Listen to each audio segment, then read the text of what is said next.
Hey there everyone, welcome back to Cowboy Survival. I'm Richard and today we're going to talk about my new favorite bushcraft knife. So I've recently been looking for a new bushcraft survival fixed blade kind of knife. I've got a Mora Companion. I like the Mora, it's okay.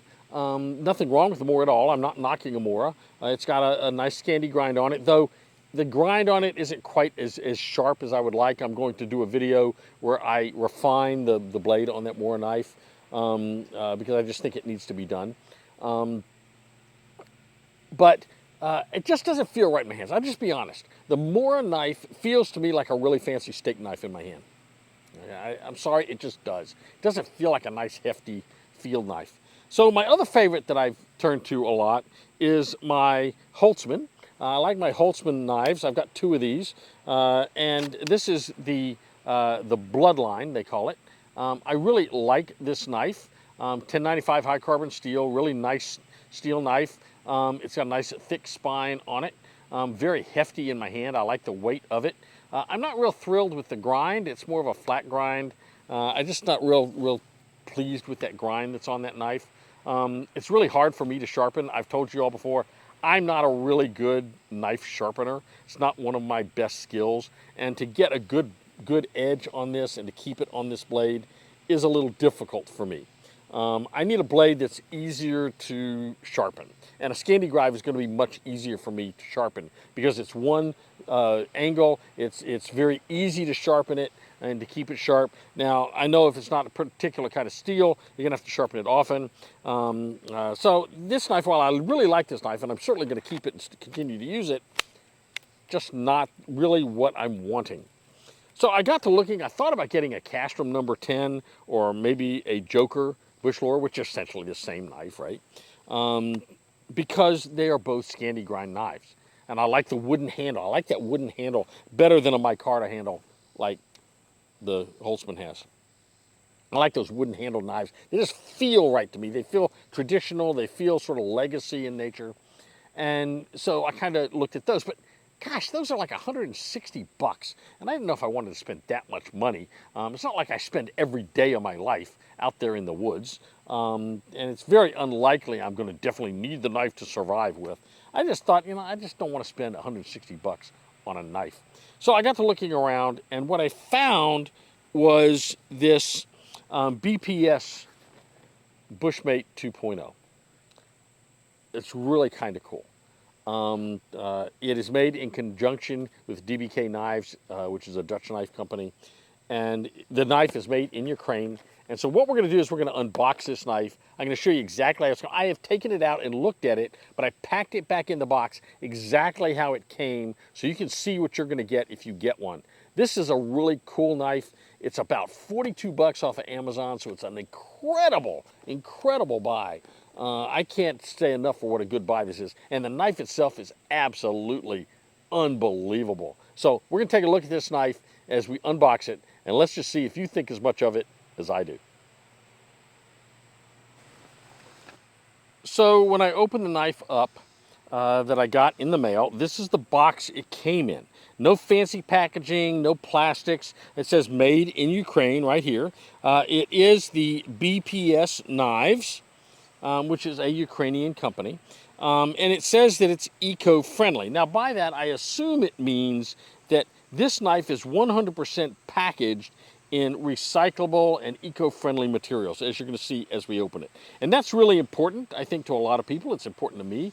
And so I thought that kind of was an added, gee whiz kind of cool feature to it. Didn't have anything to do with my decision to buy the knife, but it is kind of neat that it's kind of, eco-friendly. So let's open up the box and see what you get inside the box. So when you open it up, you pull out everything, and it's all wrapped up in like a wax paper. Nothing too fancy. That's the knife. This is the sheath here, and that's pretty much what you get in the box. Now let's look at the sheath first. This sheath is really thick leather. It appears to be sewn really well and riveted. It's riveted here, and it's riveted, well, that's not really a rivet. This is a rivet that attaches the strap, the waist strap to the sheath. but it is riveted right here, and it's sewn all the way down in here. It's interesting that it's sewn here, and then it comes back up around here. So it's sort of a square cut. They didn't cut the leather here in the shape of the knife, which I think is kind of cool. It's got a dangler, which is really nice. So the knife sort of dangles on your waist, and I'll show you that in a minute, where I'll actually demonstrate that for you, and you can see how that dangles. It's really nice. Now you can wear it just, with this on your waist. I think I'm going to prefer the dangler. The bad part is there's no way to really remove this dangler. So even if you put it on your waist, you're going to have to leave the dangler there. I'm not sure I'd want to remove the dangler. I kind of like it. But again, the leather is really, really thick. It seems to be a very high quality leather. Embedded in, now it says right here, it's got embossed on the sheath DBK, which is the Dutch knife company that worked with BPS to make and distribute this knife. In addition, tucked into the end of the sheath is your fire steel. So this thing does have a place on the side for your fire steel, and you would put it in. Now I'm going to be honest with you, it is really, really, really tight. So you're going to have to work it a lot to get it to where that thing goes in and out fairly easily. I'm going to put some shock cord on this so I can wrap it down around the bottom. But it's a tight fit for that ferro rod. We're going to actually test the ferro rod here in a moment. So the ferro rod comes with this. You can get it without the ferro rod, but I'm not sure you would want to. This sheath by itself seems to be an incredibly high value sheath. I think this would at least be a $20, $25 sheath. I've heard that this sheath can be purchased on Amazon for only about $18. So if that's the case, if you get a sheath for $18 and you're paying $24 for the whole kit, that basically means the knife is only about 28 bucks. Actually about 24 bucks. I don't see how they do it. I just don't. Because this is really a cool knife. So let's actually look now at the knife, because that's what we're all really interested in. So it comes in wax paper, no plastic, which is kind of cool. It comes with a decal, so I guess if you wanted to put a decal on something, you could. It also comes with this little sort of paper towel here. Now, this says BPS knives on it. Now, you're going to need this because the knife comes with the machine oil still on it to protect the blade from corrosion and rust while it's in transit.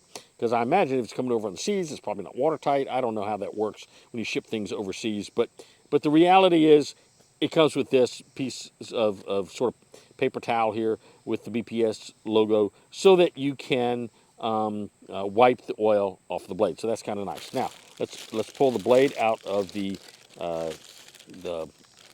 wax paper. And I'm going to throw the wax paper to the side because we don't need it at the moment. Now, this is your knife. It comes in a little cardboard cover on the blade, which is nice, but be careful. Don't pull it off this way. Pull it off with your fingers on the top of the blade where the spine is. You don't want to pull it down there and cut yourself when you first take. So I'd pull it out this way, and that's your knife. And you can see, if you look careful at this, you can see there's still oil on this thing. So we're going to take this, and we are going to wipe the oil off of this knife.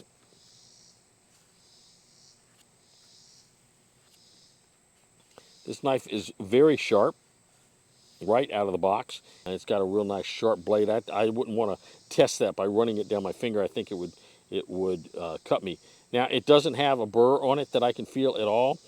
It doesn't have a micro bevel on it, which is kind of nice. Would not want a micro bevel on this knife. You can see it says DBK right here, and it says designed by DBK, and it's made by BPS in Ukraine. It's got a nice wooden handle on it. I don't know what kind of wood that is. I don't know if that's oak or mahogany or walnut. I don't know. It kind of looks like walnut. A couple things about the way it's constructed. It is a full tang knife. Has a nice spine on it. We're going to test this with the ferro rod to see whether or not it is nice enough, flat enough grind on the spine to actually get a good spark off the ferro rod. The other nice thing about this is that it comes with these screws instead of just pins in here, which is nice. So you not only can tighten this if you need to, but you can change these out if you want to.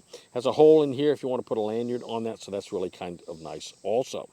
I like this knife. Now, this knife is different from the 1.0. You can also find a Bushmate 1.0 on this. The difference is a couple of significant differences between the two. First of all, the 1.0, the original version of this knife that came out a little over a year ago, has got a saber grind. Now, saber grind is going to be a little bit harder to grind because not only does it have the single flat edge like the Scandi grind does, but it's got a micro bevel on it, which is going to be kind of hard to make sure and get that micro bevel done properly. In addition, it's got pins in it instead of these screws that you can adjust. You just have to get the right size star screwdriver, and you can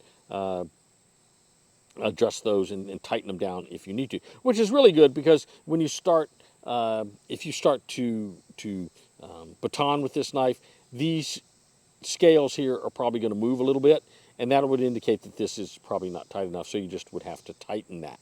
Now, it does say over here on the other side of the blade, I just noticed it does say BPS knives here. It says it's 1066 carbon steel.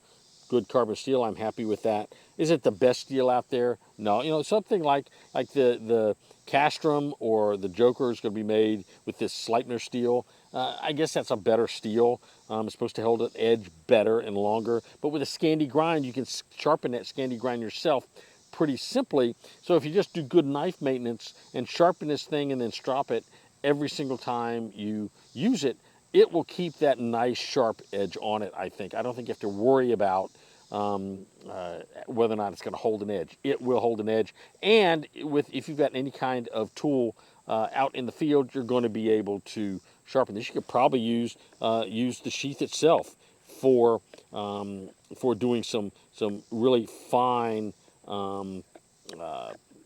stropping. Though it's not really flat, it's kind of curved, so it'd be kind of hard to do it. But you can certainly use a belt to strop with, and that would work as well. So that's the knife. I want to do a couple things with it. First thing I want to do is we're going to take this stuff off of here and set it down here. And I am going to, one of the first things I want to do with this is we are going to see how well it throws a spark. So let's just see how well that works. So I'm going to scrape some of this coating off of this. And we'll see, just scraping the coat, look at that. Those nice sparks off that ferro rod. So that spine is going to throw nice sparks. So let's do that again. So it's throwing good sparks off that spine. So I'm really happy with that. Let's see if I can light some little cordage with this. So what I've got is I've got some jute twine here. We're going to cut the jute twine. Let's see how easy that does. Oh, it just cut right through it like butter. Okay, so I'm going to just take this and I'm just going to break it. I'm going to pull these fibers apart and we're going to bunch this up. And I'm taking a few seconds to do this, so I may, you know, when I edit this, I may want to actually speed this up so you don't have to watch me doing all this. And yes, I am actually going to baton with this knife. So let's just see how easy I can throw a spark onto that jute twine right there, given how little I've frayed it. Look at that. Boy, that started quick. Look at that. Holy mackerel. Must have thrown a really hot spark, so I'm really pleased with that.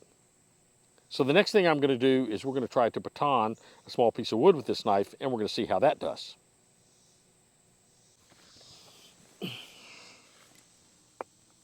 So I've got a small piece of wood here. We're just going to see if I can't baton this wood with this knife, see how well that does.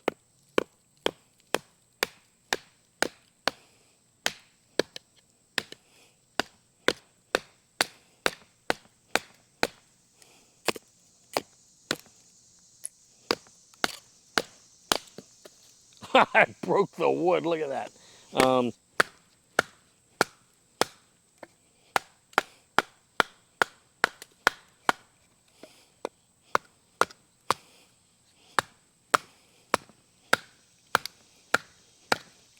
This is one hard piece of wood. Yep, did just fine. Blade looks no worse for wear. Still sharp as it can be. Let's see how it does if I try to feather some of this.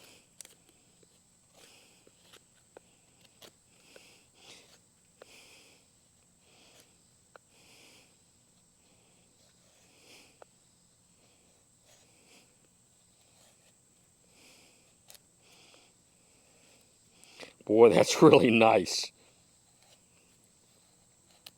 Look at that. That's really nice.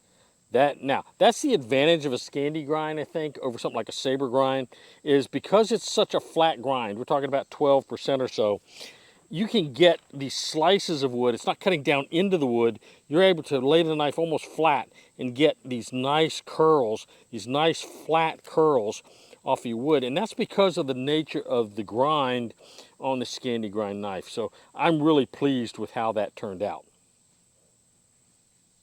So a couple other things about this knife. First of all, it fits in the sheath really, really well. It is not going to come out of that sheath no matter what. It's going to stay in there really solid. As I said, that sheath is leather, and the knife is made to fit in it really, really well. You just push it in there, push it down, and that knife is not coming out of there.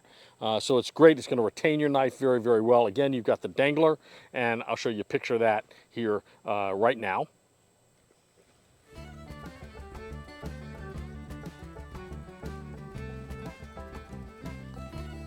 So I'm just really, really pleased with this knife. This is going to be my new favorite fixed blade in the bush carry knife.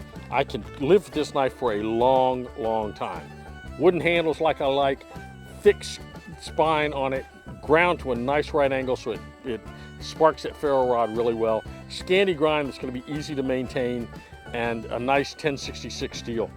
I'll be honest, I can't imagine paying more than this for this knife. This knife is available on Amazon. I got it for like $42. I don't know if that's a permanent sale, but it's certainly under $50. I'm gonna put a link to it down in the description. So if you wanna buy this knife, just click on the link. It'll take you right to Amazon, and you can buy this knife. I'll just go ahead and tell you, I am an Amazon affiliate. So while this video is not in any way, shape, or form sponsored, if you should click on that link and buy the knife, Amazon will pay me a small commission, maybe, depends on how many get purchased. I've gone a lot of time hard. I think I've gotten a total of $40 commissions in 6 months from Amazon. So I'm not making money on Amazon, that's for sure. So if you like the video, what we ask you to do is click on the like button below. We ask you to click the subscribe button, and also click that notification bell so that when we issue new videos, you'll be sure and be notified that that video is available in case you want to watch it. Great knife. I'd suggest you get you one. For the price, it can't be beat. In the meantime, stay strong, stay prepared, and have a blessed day. We'll see you real soon right here on Cowboy Survival.